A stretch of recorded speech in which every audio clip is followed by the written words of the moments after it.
Playhouse. Stars James Stewart, Jeff Chandler, Deborah Paget. Production, Broken Arrow. Director, Delmar Daves.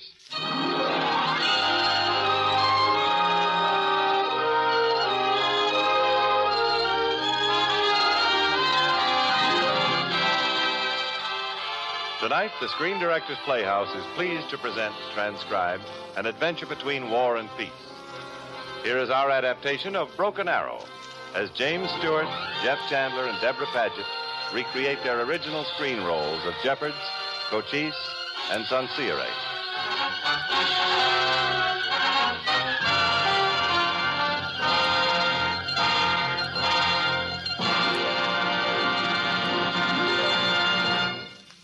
Now, ladies and gentlemen, the first act of Broken Arrow.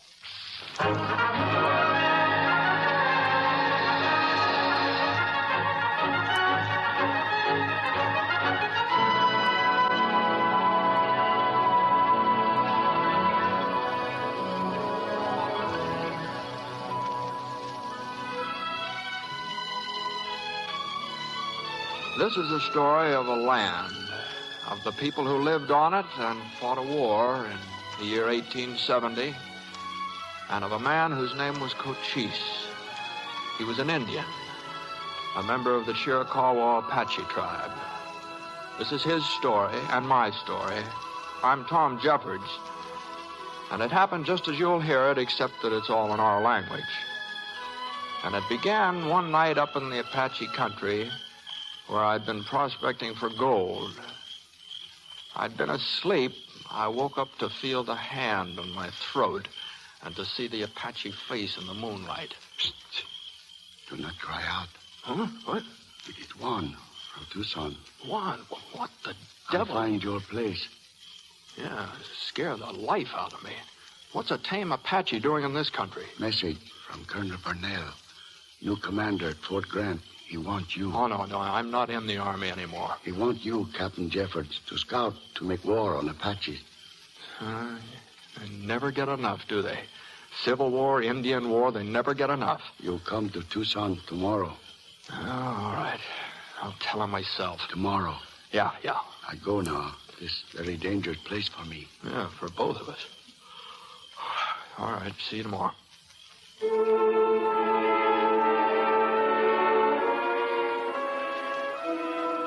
I don't think I slept any more that night, but I guess I did.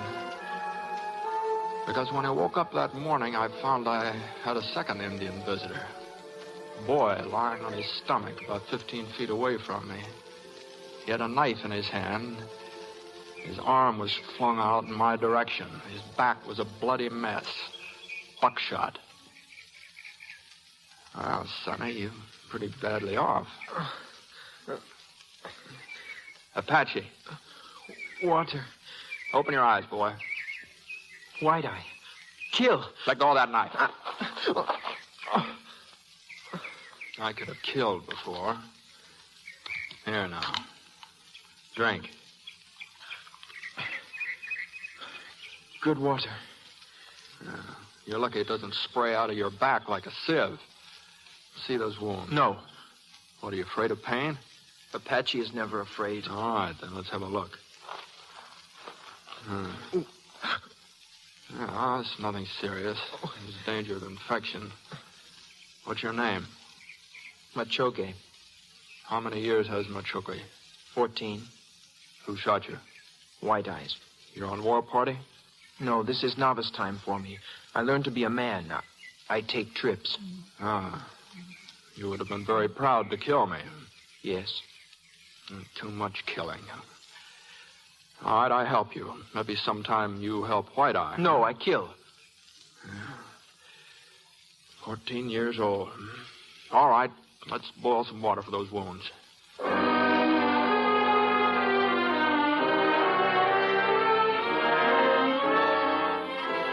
The back, is it any better? Little bit. I must go now.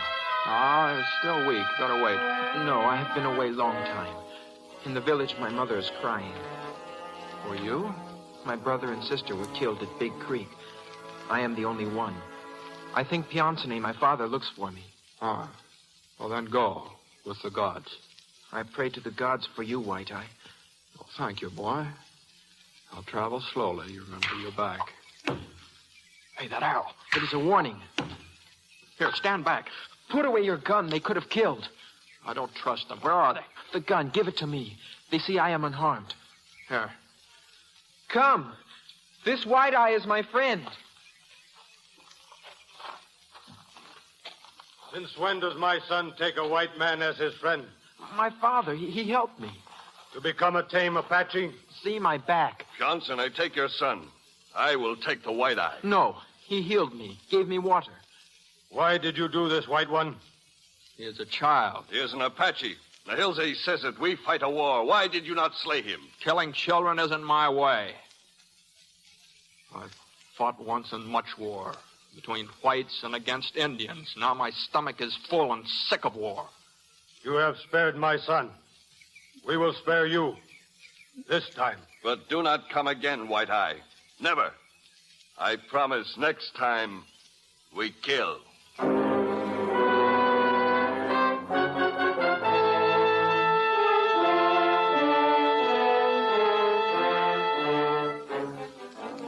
And then, as if it had never happened, I was riding my horse again, riding back to Tucson. I learned things that day. I learned that Apache mothers cried for their sons, that Apache fathers loved their children.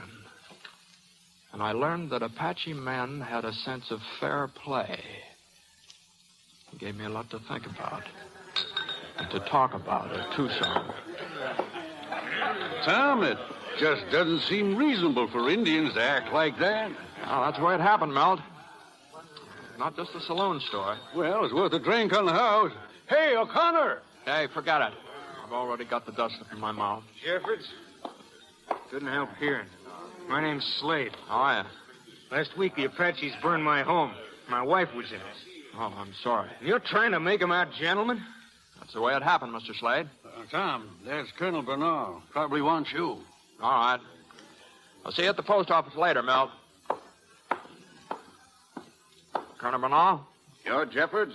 I heard you wanted me, Colonel. I want a good scout. I've just been given command of Fort Grant. Well, congratulations. My orders are to clean out Cochise. I'll need all the expert help I can get. Uh-huh. Well, Colonel, there just isn't anybody that expert around here. I can back you up, Jeffords. I have 250 fresh men, disciplined troopers. That's very nice. Too bad they're going to be dead soon. No, not this time. With the help of a few trained men like yourself, I'll have this war over in 6 months. No, you won't, Colonel. Now, see here, Jeffords, I know my business. So does Cochise. An ignorant savage. Yes, he's ignorant. He can't even read a map, but he and his warriors know every coyote and cactus in Arizona. My men are disciplined. Discipline? For the first time in Indian history, he's got Apaches from all the tribes fighting together under the same command. Colonel, I want to see an end to this war, too. But in 6 months, you'll be transferred just as another failure. And I see I can't count on you. Good day, Jeffords. Jeffords? Yes, Mr. Slade. Just whose side are you on, anyway? The side that'll end the fighting. And Cochise started it, let him end it. Now, wait a minute. Now, let's get the facts straight. Cochise didn't start this war. A snooty little lieutenant started it. Flew a flag of truce, which Cochise honored. And under it, he hung Cochise's brother. How's it ever going to end unless we kill them all? It'll stop when one side just makes one small sign. I'll make my sign with a rifle. What else is there? I got a sister in the East. She'll never even know what happened to us out here. Can't even send her a letter. Can't even get the mail through. And Yes. you want to... I just want to stop it all. Just one small sign.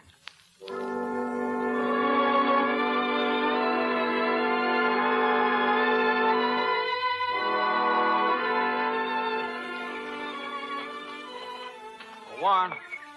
You asked for me, Captain Jeffords? Yes, I need an Indian friend. Come on into the mail office, will you? Hello, Tom. Juan. Say, Milt, how long's it been since you've gotten the mail through Cochise's territory? Months. Well, you know, Milt, I'm not sure, but there may be a way to handle that mail with Juan's help. What do you want? I want you to teach me to speak Apache good. What for? Juan, I want to learn about Apache spirits. I want to learn Apache ways. Here in my head. And here in my heart. No white man asked to learn these things. Why do you? I want to speak with Cochise. Tom, you're crazy. I've been willing to look for gold in Cochise's territory. Now I'll take a chance on finding something else. Cochise will not speak. We'll send smoke signals to him. He will not come. I'll go to him. To his stronghold? Yes. Tom, you know Apaches, torture. And... I know Apaches. I met some yesterday. Cochise may talk. He may listen to reason about the males. That's the beginning. It might be the end, too. Well, Juan, will you help? I will teach you. But I think it will end bad. I think Cochise will kill you. I think so, too, Tom. Well, what's another life in all this massacre? We'll start today, Juan. In a month, I want to be ready.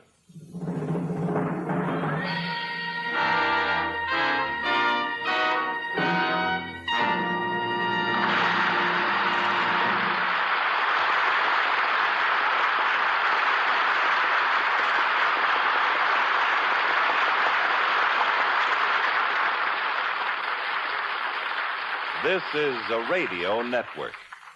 It is a great web of contact, spanning this entire land, touching now and then all peoples at all times. From the farmer starting his day at dawn to the young girl at a party, radio reaches everybody.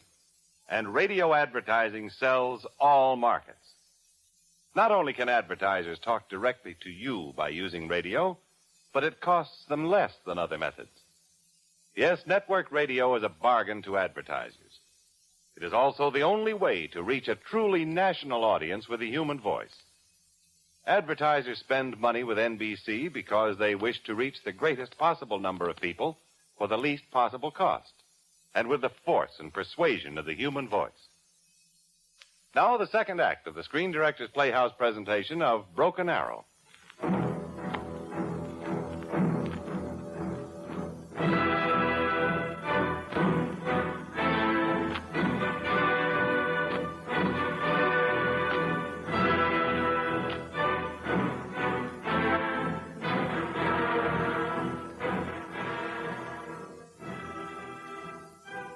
Look, my warriors. Cochise says it. I draw this line in the dirt. This is the way of the white soldiers. I draw this mountain in the dirt. There you will hide. I draw this sun in the dirt. When the sun is here, then you will attack. No white shall live. Cochise. Does Machogi not know it is not a boy's place in a council of war? He is here. The white man. The white man from Tucson? He who healed me. I gave him my word, the word of Nahilze. I swore he would die if he returned. Quiet, Nahilze. Go, all of you. Machogi, remain.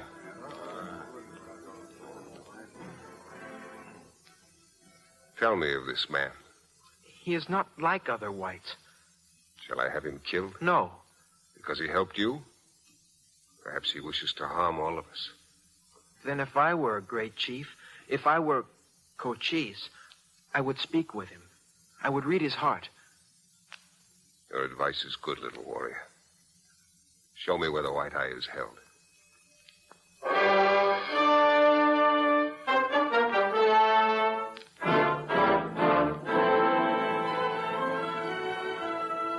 You have brave eyes, tall one, for a man who may have but a little while to live. It is known that the chief of the Chiricahua Apaches is the greatest Indian leader. He must have a great heart. I speak to that heart now. Why have you come here? I speak of signals. We call them mail. The white man's signals, which he puts down on pieces of paper and sends from one place to the other. What of these? Well, now, the men who carry these signals seek no trouble. They make no trouble, yet your warriors kill them. It is war. But these men are not warriors. I've come to ask that you let them travel in safety. Who sent you? No one. It was my own thought. This mail carries war signals against us. No. War signals are carried by the military. These are other things. And you, have you never fought against us? Yes. Yes, at the Battle of Apache Pass. And why should I not have you tortured? Because I come in peace with a straight tongue. My brother died when the white men spoke with a straight tongue. There are bad whites, but a wise man knows that not all people are bad. You are wise, Cochise, or you would not be the leader of your people. Perhaps in your heart is a spark, a hope that someday your people and mine will live together as brothers. Your people do not want peace. Tomorrow there must be peace. For us and for the Apaches, who each moon lose more warriors in bitter victories. Why should not the white man act first? You want me to be better than the white man? A white man has come here. Your words have truth in them. I respect you for coming here. You will rest with us tonight? Well, that is my wish. I will think on these things, tall one. Now walk with me in the village so my people will see us together.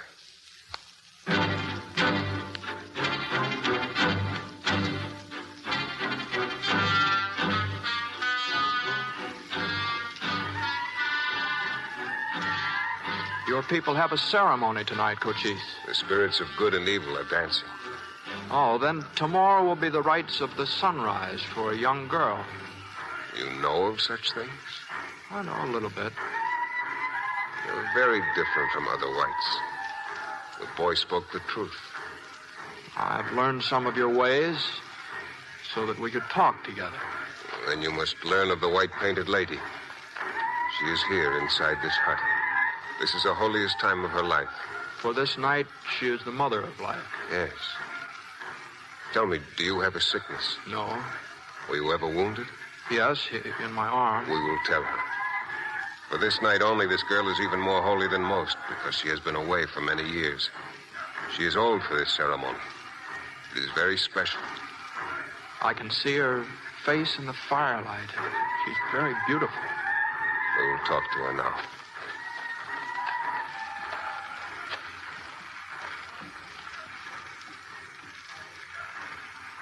White-painted lady. Stewart has waited for you, Cochise. I have old wounds. But each scar is a mark of love for your people. The path of your people is stretched long behind you. And you are the head. And you are the heart. And you are the blood. You will be well. I have brought a friend. He has an old arm wound. Then he is welcome. Is it all right? She asks for you. Thank you. Give me your arm. Does it hurt you? Sometimes. It will never hurt again. You do this for me? An enemy? The mother of life knows no enemies. And tomorrow, when you are no longer mother of life, when you're just a girl, will I be your enemy then? I cannot speak of tomorrow. Now go. You will live long. The good things will be yours. The sun will shine for you.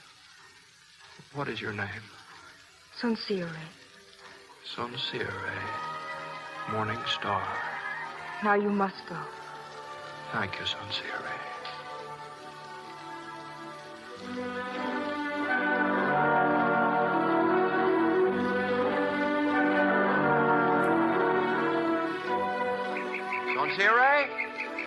Hello? Hello there, good morning. Whoa, why do you hide in the bushes? I was afraid. Of what? Your knife.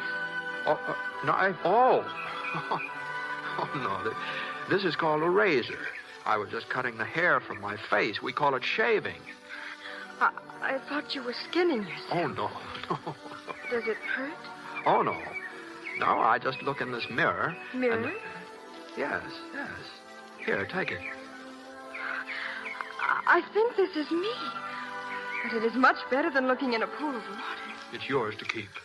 No. No, please. You can see yourself every day. You could know how beautiful you are. Thank you. No, I cannot remain. Well, why not? It is not right for an unmarried woman to be seen with young men. Well, how will I see you again? Sometimes young men and girls meet by accident. I see. Well, Sincere, would it be well if we met again by accident? Yes, I think so. Soon I must go again and talk with Cochise. I've come here to talk the truth with him, and with all your people. And now, I'd like to talk the truth with you, Sincere. All my life, I've been mostly alone. I wanted it that way. Can you understand that? Yes, that is often the way with men. And yet, when I saw you last night, and you touched me, and you prayed for me, I felt bad being alone. So I knew that I needed to see you again before I left to find out if the feeling would be the same. Is it the same? Yes. So now when I go away, I'll be lonely. Shall a man with white skin be lonely for a girl with skin such as mine? Why must people be the same? Why, your skin is the color of honey and sun. It's so lovely. Beyond that, there's no thought. And the white girls, are they very beautiful? Some, Sincere, yes. But never have I seen a woman as beautiful as you are to me. You call me Sincere, but how shall I call you? My name is Tom. Tom. Do I say it right? It was never said right before. Then I must go. Someone come. All one. Yes, I await the answer of Cochise. I have decided about the mail. The riders will be allowed to pass. Then you have done a fine thing. It will show the whites what power the Apache has. The idea makes me laugh a little. Well, I go now and tell this to my brothers. And will you come back here sometime? I wait for you to say it. It is my strong wish. I say it now. You are someone I can talk to. I am weary of what goes on in my head all the time. It's good here among your people, Cochise. I would like to be friends with you. And with Sincere? She makes my heart glad. I saw the way your glance found her last night and this morning. That is not our way, Tolwyn. Well, I'm sorry, Cochise, but... I understand, but it is not our way. You will return. As friend to friend. A good bow is not made in a day or a good horse trained. It takes longest of all to make a friend. Come back, Tolwyn. As soon as I can. And now I bring your word to Tucson. Soon the males will ride again, and the whites will speak in big words of honor of Cochise.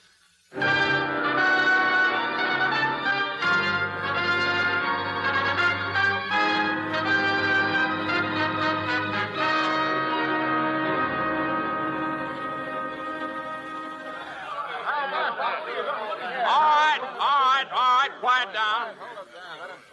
I'm back, all right, and I'll tell you all about it, but just let me talk now. Tom, I sure didn't think it was possible. Well, it's possible, Milt. Now, Colonel Brunel, Juan, Slade, all of you. Cochise has given his word. The mails will go through. You mean to say you went right into his camp? That's it. I don't believe it. Well, you can take my word, Slade. And the word of an Apache murderer? The word of a proud man, a man of honor. A man of honor. Jeffords, while you were up there with Cochise, his fighters attacked a wagon train just 40 miles east of here. Every person on it was killed. Now, Cochise never said he was calling off the war. He just said the mail would go through. Tom Jeffords' word is good enough for me. I'm in charge of the mail, and I say it starts moving. Yeah, who's going to carry it, then? Who's going to put his life in the hands of Cochise? All right, I'll carry the first load myself. Well, that won't prove anything. I don't think I understand you, Slade. You claim to be his friend. Maybe you were up in his stronghold. He'd let you through just... Shut up, Slade. I'll carry the first load myself. Thank you, Milt.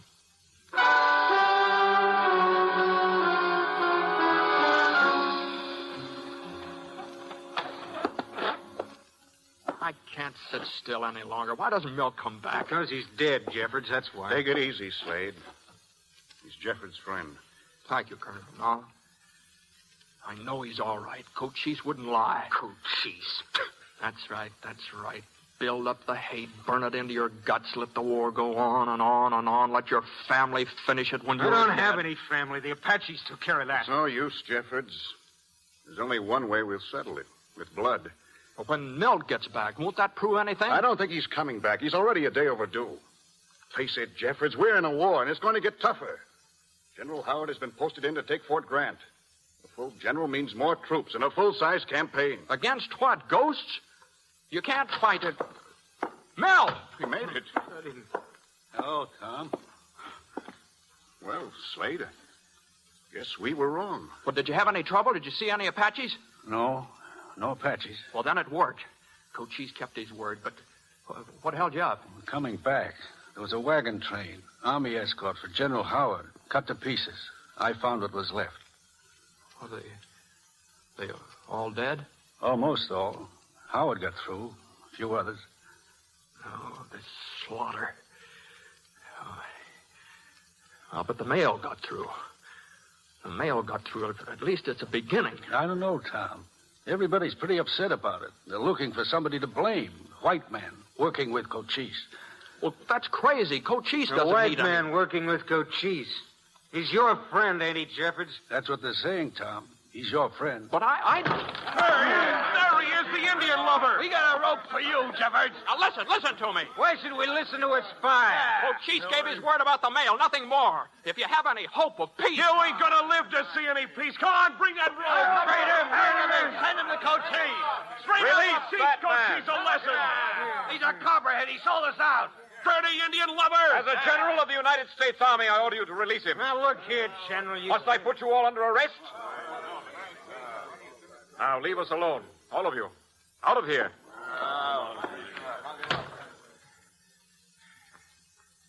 Now, I guess you're General Howard. And you're the man I've heard about. The man who went to face Cochise. Well, thanks for getting my head out of that noose. I don't want your gratitude. I want your help. Look, General, I'm no spy. And if you think... Jeffords, I've been sent from Washington with full power to make a peace with Cochise. But I can't do it without you. Well? You know, for a minute there, I almost began to hate white men. All right, General, let's hear your story.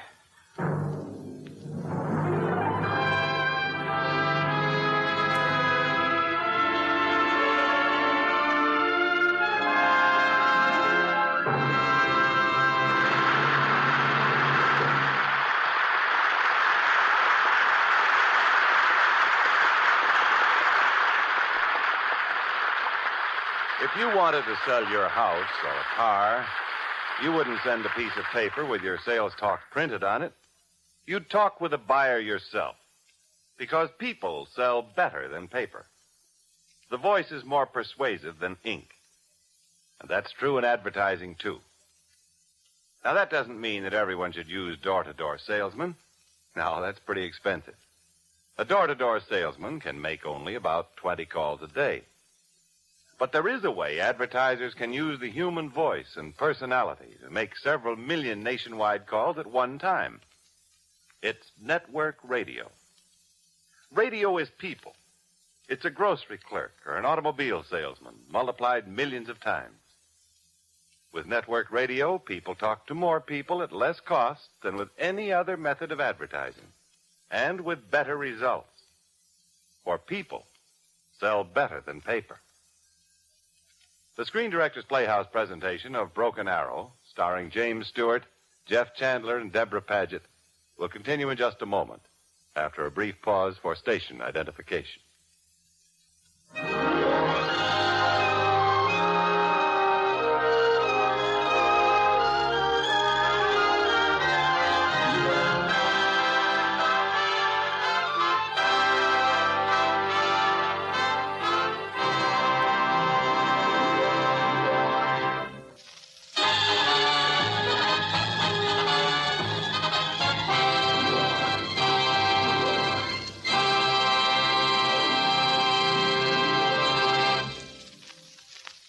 This is the Screen Directors Playhouse, one of the weekly features on NBC's All-Star Festival of comedy, music, mystery, and drama.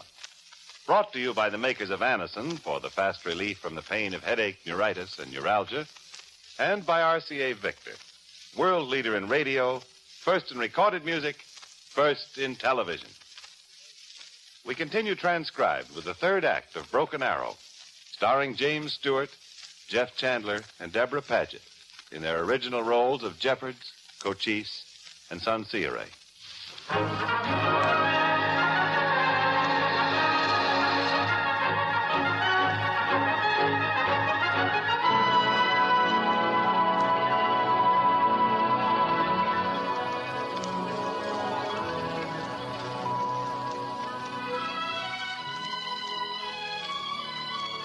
No one wanted the war. No one wanted to stop the fighting. Not Cochise, not the whites. It was all a sacrifice to prestige and honor. And then this man came to Tucson, this General Howard. His hair was white. His eyes were tired. I knew he'd fought in a lot of battles. But he talked of peace. And I thought of Cochise and Sansire, the Indian girl, and Slade, who'd lost his family. Well, Jeffords? Who sent you here? The President of the United States. With what power? Full power to make a fair treaty. Well, fair is a strange word, General. It means different things to different people. What does it mean to you? Equality for the Apaches and freedom on their own lands. I'll agree to that in principle. What else? The rest you can talk over with Cochise. Then you'll take me to see him? Alone? Without soldiers? If you say so. All right. Meet him as a great man, General Howard. Tell him the truth. Don't lie. If you do, he'll hate you and your kind forever, and I'll hate with him.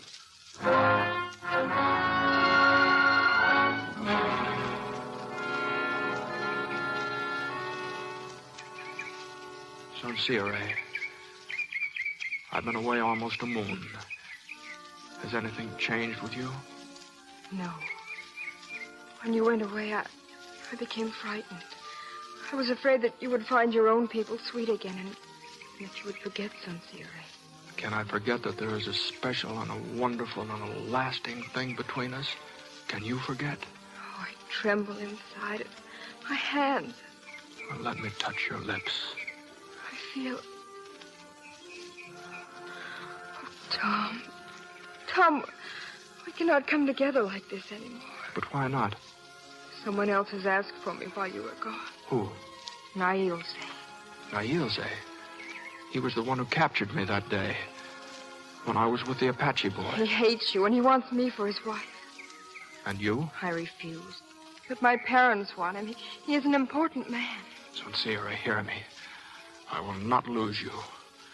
If it is needed, I'll take you so far away that no one will ever find us again. If it is needed, Tom, I will go with you.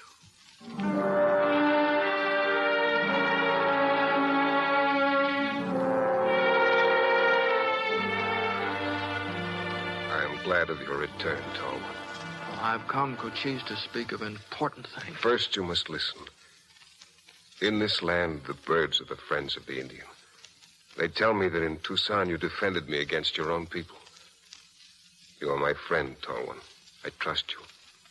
Cochise, you know that I have long held a dream of peace in my heart. And now I bring you word of an honorable peace, a peace that will give you your lands and give you freedom. And who sends this word? An American general at Tucson, a General Howard. Other generals have come before. I spit on their peace. This one speaks with a straight tongue. He says you will have your own lands. There will be no soldiers. What lands? That you must decide with him. If you wish, your people will live right here where they live now. Why does he make such an offer? Well, perhaps because the Apache has fought so long and so well. I will think on it. There is something else I wish to speak about. The girl, Sansire. Yes? It is not permitted for you to be friendly with her. She has been asked for.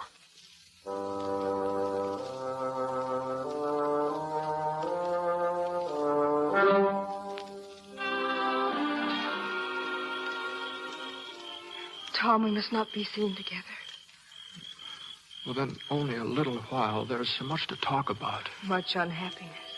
Cochise is my friend, yet he tells me I cannot see you. We had a dream, now we're awake. No. No, I'll speak to your parents tonight. They would not have you. It would be an insult to Nailze. Much trouble would be made. It causes trouble already. Cochise. You are my friend. Why must I track you in the woods like an enemy? Am I an enemy because I love one of your people? I have told you she is not for you. I want her for my wife. I will do all the things that are expected of a husband here. I refused Nailze once. I will again. So, I am glad it is the right way. But it will not be easy for you, Tallman. Tell me what I must do.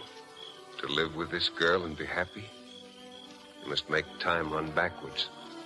You must be born again, born an Apache, raised as an Apache, and live as an Apache. I am white. We must speak of things as they are. Yes. Where will you live, then? Here? If Son Sierra wishes it. There will always be Apaches who have suffered from white men who will hate you for it. And we will live in Tucson. Will there not always be whites there who will hate you because of the color of your skin? Cochise, you speak as our friend. But know this. I have thought much already. I will marry Son Sierra. It is what we wish. Then I cannot say more against it. Tall One, you will need the strongest go-between you can find. Will you act for me? No other can do it. I will speak for you tonight. And Nailze? I shall also speak to him. He has bad luck. It has happened to other men. I will wait for you in my hut. Yes. And walk up and down. It is good for people in love.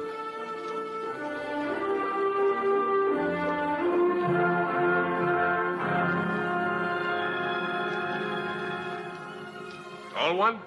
Cochise, come in. Now, what did her parents say? You have no luck with women.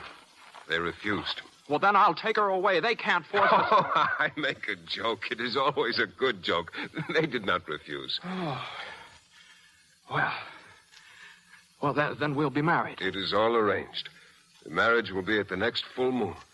The parents will want 3 good horses and saddles. I'll bring them from Tucson. No, I will give these things. For a friend.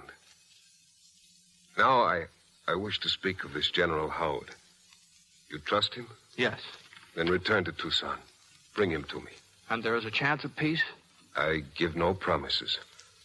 I will send out runners tomorrow. Apaches from all the tribes must come here to talk. I'll write all these things down that you have said. I'll speak of them with General Howard. Write them, my brother.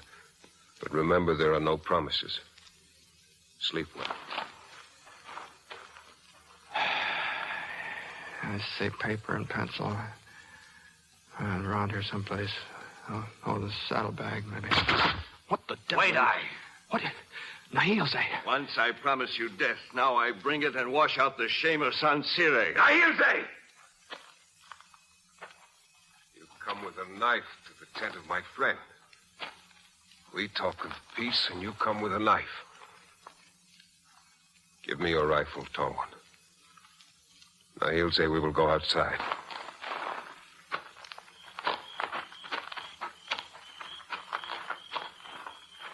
In battle, I have had no one like you, Nailze. Our lives were often mixed. Now it is ended. You have betrayed our people.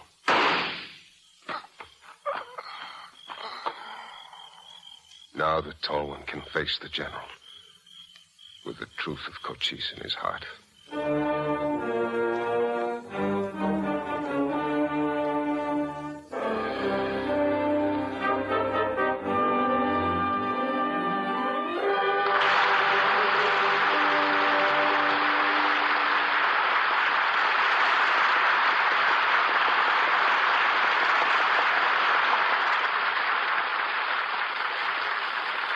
Here is something you should know if you ever suffer from the sudden pain of headaches, neuritis, or neuralgia.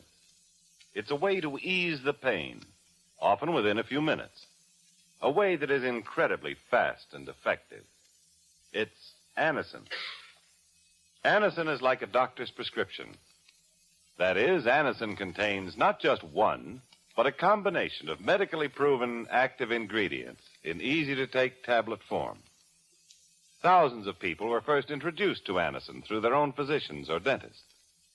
But today, these tablets are in such widespread use that all drug counters have them, and anyone may enjoy their benefits.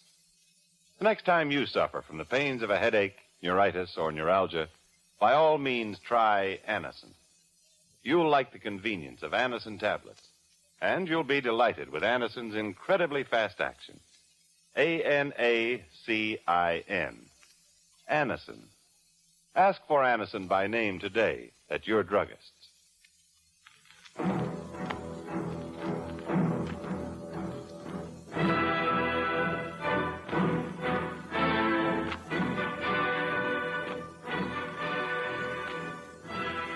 I went back to Tucson for General Howard, and together we returned to the stronghold of Cochise. And together we waited while Cochise and the other Indian leaders discussed our peace offer. We could hear them arguing. Sometimes their voices were angry. We had to be patient. It was very hard on the general. I had something else to think about. Sincere. And we'd meet for a few minutes, and I'd fill my eyes and my heart with her. I can stay only a short time. You sit down there, and I will sit here. Well, you are very distant. Soon we will be very close. But now we must not even touch our hands. Well, that's a very cruel law. No, now is the time I must work. I prepare the clothes for the wedding, and I must build a special hut for our honeymoon, away from everybody. Soon we will ride the white horses to our secret place. Well, can I help you with your work? No. In all this, my mother helps and teaches me, and I try to do as I think she did when she was a girl. There was never another like you, Sincere. Thank you. Now I must go to my mother. Jeffords, Cochise is coming. Goodbye, my sweetheart. All right, General. Come, you are wanted at the council. You explained the map to them? My brothers have many questions. We will answer as best we can. Here is the council place. Go in.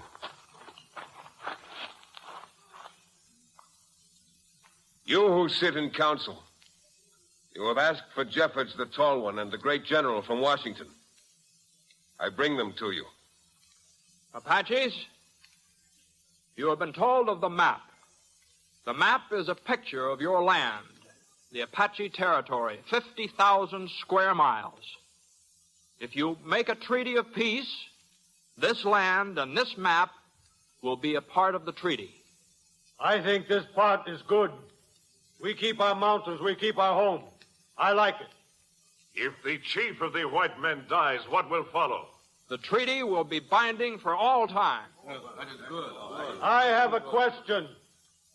What if some white man comes to our mountain to take yellow iron? Can we kill him? The general says that such a man should be captured and given to our military, and that he would be judged and punished. And what if a white man should kill an Indian on our land? Then we will hang him for it. That will be something for Cochise to see.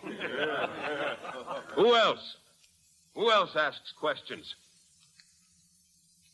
Tall one, you and the general will go now. I will bring you our decision. May it be blessed by the gods. General?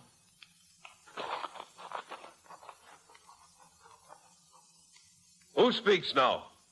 Who gives judgment? I trust none of it. Gauclair speaks.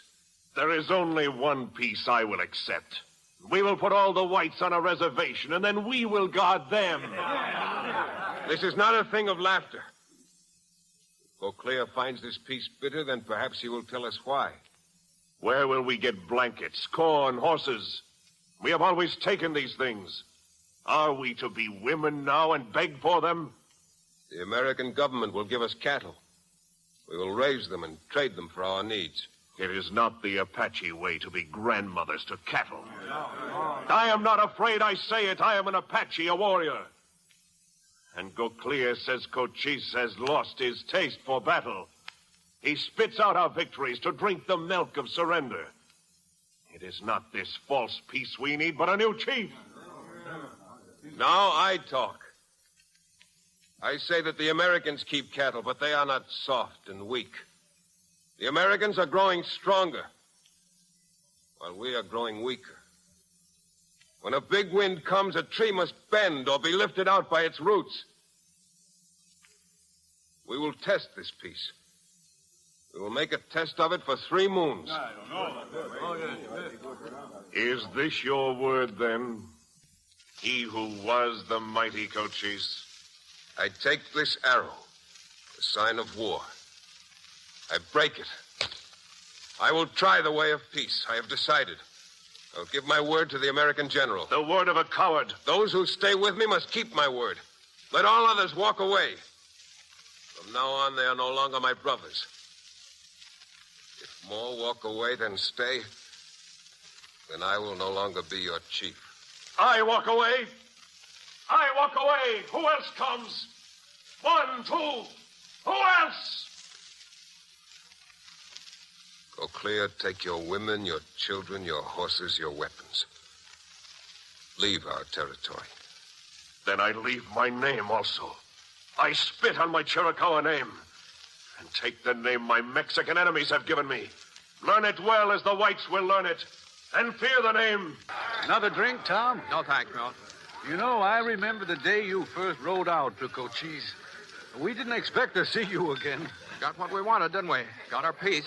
Not yet, we haven't. All right, Slade, a truce anyway. 2.5 months to go. You and Howard have made a treaty with a murderer. Now listen, Slade. You and your family have been the victims of a terrible tragedy. But can't you understand this is the end of all that? You bring my wife back from the grave, and then I'll believe you. 2 days ago, Geronimo and his band attacked a stagecoach. Cochise's Indians chased them away. Apaches protecting white men. Now, isn't that proof enough? Proof he's waiting for us to go soft. I say let the war go on until Cochise is hanged. And I say the same thing. Where will you, Slade? Well, then wait and see if Cochise breaks the armistice. Just give it a chance, will you? Give it a chance.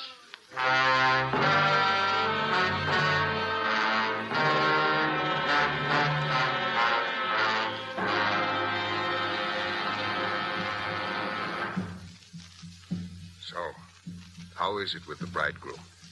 Well, as with all bridegrooms, Cochise. Patience, my friend. The ceremony will begin in a little bit. Now I would speak to you of the armistice. Almost a moon has passed. I think it goes well. There has been trouble from Geronimo's followers. From now on, we will protect all whites leaving Tucson or Fort Bowie. We will guard Apache Pass also. These are good plans. If this peace does not hold, let it be the whites who break it. It must not be the Indians. Not even bad Indians. Now you will forget peace and war. Now you will think only of your bride. Come. The ceremony begins.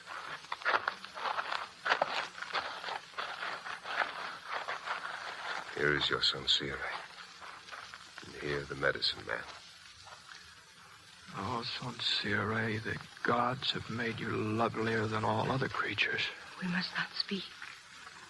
Let the woman who is to marry stand here. Let the man who is to marry stand here. Your left hand, woman. Your right hand, man. Now, through this knife does your blood mingle. Now you will kneel upon earth, woman. Now for you there is no rain, for one is shelter to the other. Now for you there is no cold, for one is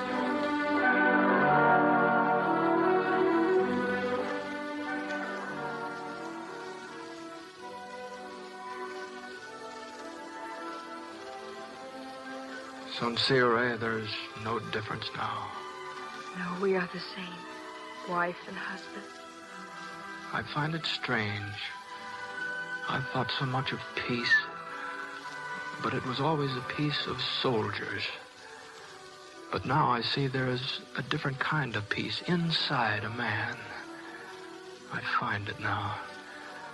I'm happy. Do you like that, Tom? You've made it beautiful. And so I will make your life. Sometime, will you grow tired of me and go back to your people? Son Sierra, you are my people. Will you tell me that often? As often as the pebbles in the stream, until finally you will not ask it or think it. And you'll know how much I am your husband. Soon it will be over. What, my darling? Our honeymoon. Only 10 days are allowed. Then we must go back to the village. 10 days together. The world has never seen so many days, my son Siri.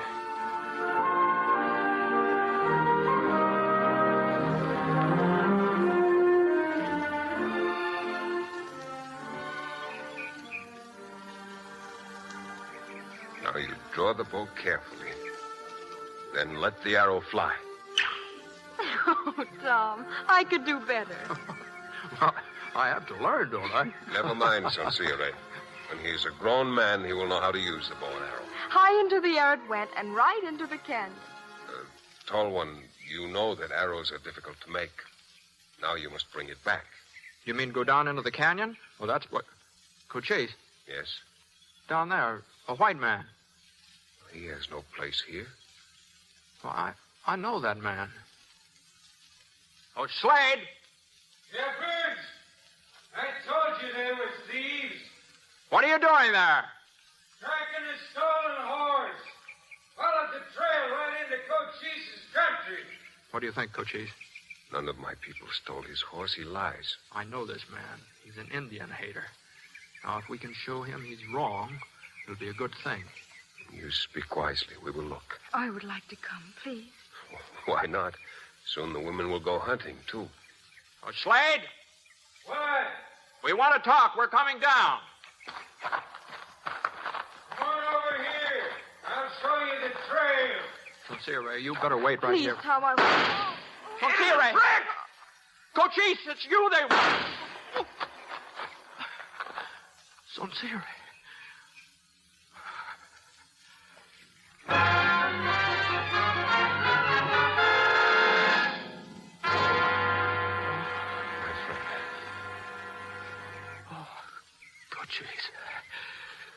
What? You're wounded.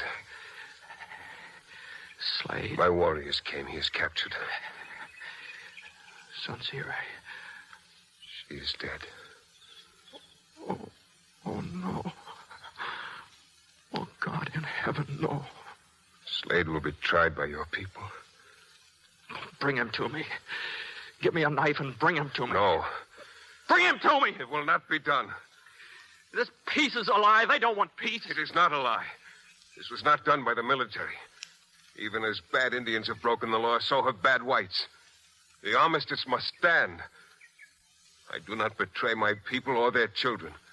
No one on my territory will open war again. Not even you.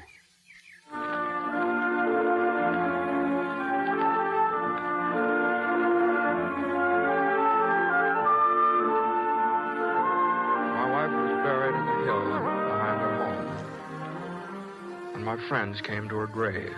Mill, General Howard, a lot of people from Tucson. They came, and soon the armistice period was through, and we had peace. And this is the story I wanted to tell you of Cochise, of my wife, Sincere, whose death sealed the peace, and of how the arrow was broken forever.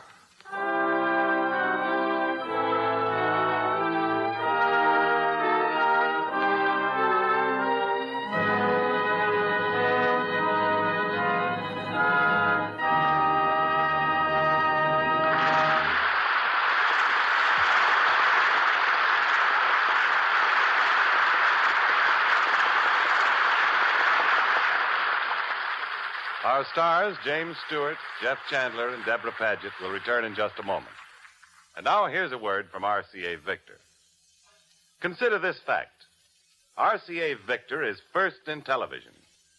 That in itself is your assurance that television receivers made by RCA Victor are certainly the best you can buy. To hold this leadership in its field, RCA Victor has had to maintain the highest possible standards of excellence. Perfect examples of these standards can be found in any RCA Victor television set. From inexpensive table model receivers to luxurious big screen consoles, one factor predominates: quality. You could easily recognize RCA Victor's unequaled supremacy in television by looking at clear, bright pictures, the best possible reception. And the cabinetry of every RCA Victor television set in any price range reflects the skilled, experienced craftsmanship for which RCA Victor is world famous. What's more, RCA Victor television is million-proof, quality proven in well over 2 million homes. That, too, is your assurance of complete satisfaction when you buy a television receiver made by RCA Victor.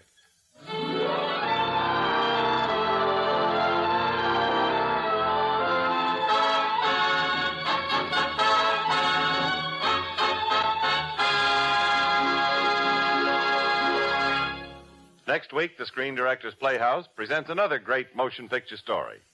Our adaptation will be Raffles, starring Douglas Fairbanks. And now, here again are tonight's stars, James Stewart, Jeff Chandler, and Deborah Paget.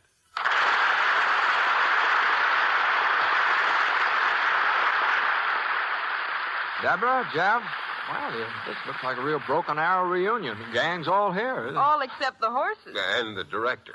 Well, the sound man's already gone home, so we can't do much about the horses. But we can bring out the director. So, ladies and gentlemen, Jimmy and Jeff and I would like to introduce the very talented motion picture artist who guided us through Broken Arrow. And directed Bird of Paradise, Task Force, Destination Tokyo. And so many other pictures that bear the name of Delmar Daves.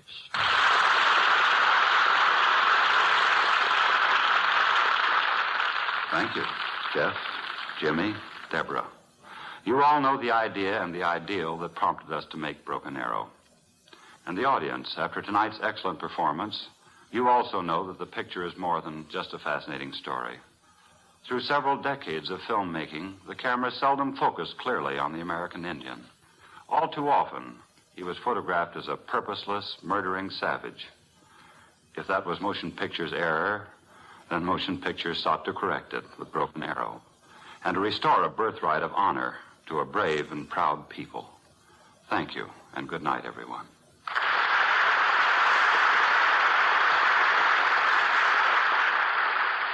You have been listening to the Screen Directors Playhouse, one of the weekly features on NBC's All-Star Festival of Comedy, Music, Mystery, and Drama. Brought to you by the makers of Anacin for fast relief from the pain of headache, neuritis, and neuralgia, and by RCA Victor, world leader in radio, first in recorded music, first in television.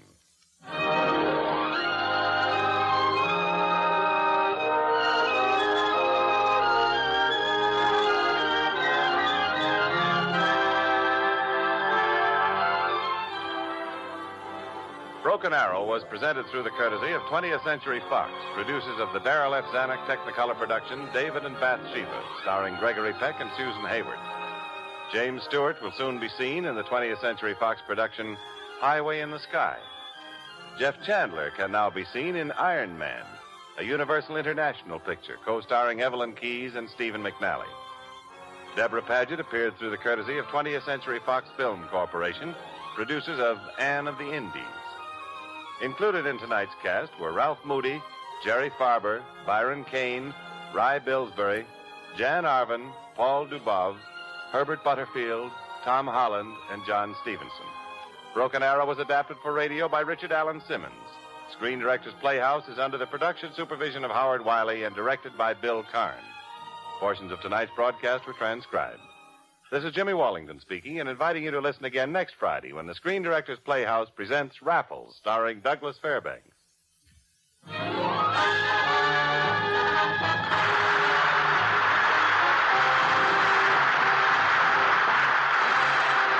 again next week to the Screen Directors Playhouse, one of the weekly features on NBC's All-Star Festival of Comedy, Music, Mystery, and Drama. Listen tomorrow evening for The Magnificent Montague, starring Monty Woolley, the Saturday night feature of the All-Star Festival. Now it's Night Beat, later The Man Called X on NBC.